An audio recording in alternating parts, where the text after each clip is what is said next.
Ya, apa kemudian fokus kerja panitia khusus banjir yang dibentuk DPRD DKI Jakarta dan solusi seperti apa yang nantinya akan direkomendasikan Pansus kepada Gubernur DKI Jakarta Anies Baswedan untuk menangani banjir yang terus saja berulang di ibu kota. Untuk membahasnya sudah hadir bersama kami di studio anggota fraksi Partai Nasdem di DPRD DKI Jakarta, Nova Palo. Selamat sore, Mas Nova. Jadi benarkah ini tidak punya atau tidak ada muatan politis dalam Pansus yang baru disahkan oleh Bamus ini, disetujui oleh Bamus? Iya, kiranya gini ya. Pertama-tama kan kita kan melihat bahwa kondisi banjir Jakarta ini kan extraordinary ya, sangat luar biasa. Ya. Dalam beberapa waktu aja ada beberapa kali kejadian. Bahkan sekarang ini kita bukan hanya menunggu dari Katulampa, tetapi istilah hujan pun istilahnya Hujan mungkin 3 lokal jam. ya, bukan kiriman lagi. Bukan kiriman lagi. Dalihnya dulu hujan kiriman. Iya, 3 jam, 4 jam, 5 jam, istilahnya beberapa wilayah itu sudah tergenang, Ya. gitu kan. Itu ada beberapa titik kan, puluhan titik yang tergenang di sini kan. Nah, kita mau dalam pansus ini ada keseriusan lah, Pemprov ini dalam proses pengendalian masalah banjir ini, gitu loh Mas. Oke, apa goalnya nanti selain itu tadi dari Pansus ini? Kalau kita lihat kan sebenarnya DPRD ini juga mitra kerja dari Pemprov DKI. Benar. Tapi mitra kerjanya didengar apa tidak? Ah. itu yang ingin kita seriuskan di pansus ini, bahwa Pemprov tuh harus mendengar kita. Jadi selama ini tidak didengar? Bukan masalah itu ya Mas. Kita masalah reses ini.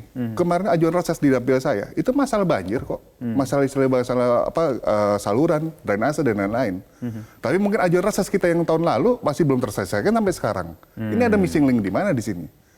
Nah, bagaimana sekarang ini pansus ini yang kita bentuk juga, kita mencari jalan keluar bahwa Pemprov harus menyelesaikan misalnya persoalan-persoalan pertama yang besar, normalisasi. Oke, jadi kalau boleh diinventarisir ada berapa poin selain satu normalisasi? Iya, yang kedua masalah waduk juga. Karena kalau kita hanya lebarkan kalinya aja nggak ada waduk, mau ditampung di mana air itu kan. Yang ketiga masalah drainase ini yang sangat penting. Yang saya mungkin sampaikan bahwa drainase itu pertama-tama kita cek dulu sekarang ini kan. Volume sudah besar apa tidak, ya kan? Artinya harus dibersihkan dulu aja. Belum lama saya mungkin ada kegiatan juga di beberapa wilayah saya yang merupakan dapil saya juga. Saya bersihkan drainase itu juga.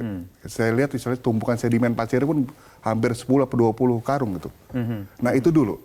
Ini mungkin harus ada gerakan dan motivasi bagi Pemprov sendiri untuk bagaimana kita bersihkan drainase. Kita bisa perbaikin drainase itu.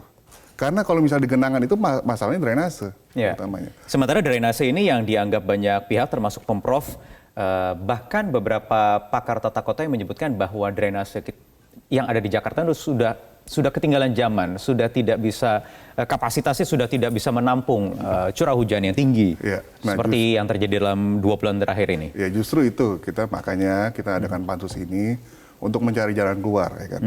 Bagaimana kalau misalnya kita lihat, ya kan, kita selidikin juga, mari kita cek juga bahwa drainase itu yang di beberapa di wilayah ini yang disebutkan tadi para pakar tadi, kalau volumenya kurang besar ya kita tambahkan besar gitu kan. Baik, baik. Mas Nova, paling penting. Ya, kita tahan sebentar, nanti kita akan lanjutkan lagi. Ya, baik, kembali kita lanjutkan lagi perbincangan Mas Nova. Jadi selama paling tidak 1 sampai 2 tahun masa pemerintahan Pak Anies Baswedan ini, apa yang sudah dilihat? Kalau kita mengacu dari program penanggulangan banjir di ibu kota misalnya, ada kewenangan dari pemerintah provinsi yaitu misalnya pembebasan lahan untuk proses normalisasi, dan itu sudah menjadi kesepakatan bersama antara pemerintah pusat dan juga wilayah lain di Jabodetabek.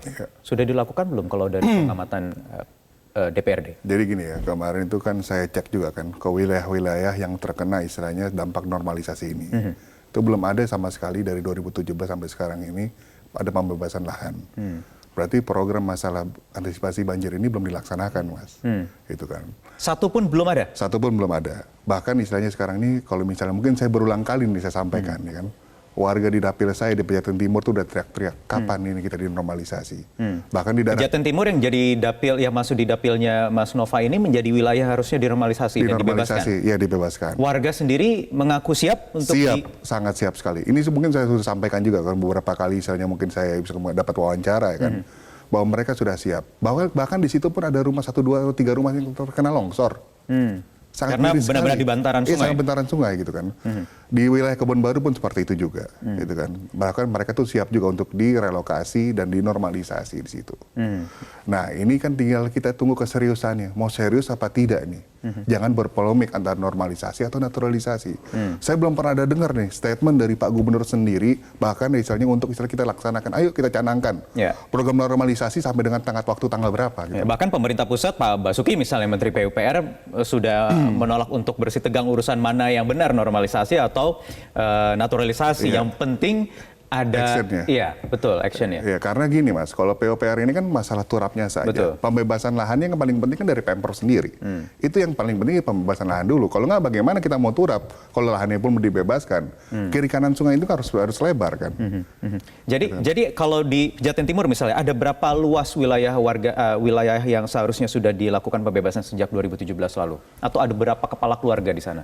Saya kira ya sampai saat ini ya saya cek ya kurang lebih ya hampir dengan istilah mungkin ratusan kakak kali ya. Ratusan kakak ada di sana. Mereka semua siap menyatakan untuk direlokasi. Sangat siap sekali gitu kan. Jadi tinggal actionnya saja. Tinggal actionnya saja. Gitu. Ini termasuk nanti yang akan didalami di Pansus. Saya kira itu yang paling istilahnya utama gitu Mas. Itu yang paling utama. Iya, gitu kan. Itu yang paling utama. Yang kedua juga masalah drainase itu ya. Itu yang kita harus cari solusinya ke depannya. Ini kita juga istilahnya kalau misalnya lihat bahwa kita ini harus istilahnya mengundang juga pakar-pakar juga yang ahli tata lingkungan juga itu bagaimana kita bisa mempunyai juga istilahnya pendapat dari mereka juga bagaimana membangun Jakarta ini yang lebih baik lagi gitu kan. Jadi masukan kita ini istilahnya bisa mungkin kita sampaikan juga ke Pemprov juga. Seperti itu jadi. Oke. Jadi kapan nanti akan dibawa ke paripurna dan kapan akan mulai bekerja pansus ini? Saya kira sih secepatnya ya, gitu kan. Kalau hari ini kan kita baru dapat pengumumannya aja kan, bahwa kalau Nasdem sendiri kan itu ada 2 orang kan, yang nanti ke depannya untuk misalnya terlibat dalam pansus banjir ini gitu loh. Ya kan? Baik. Terima kasih Nova Paloh, anggota DPRD DKI Jakarta dari fraksi Nasdem.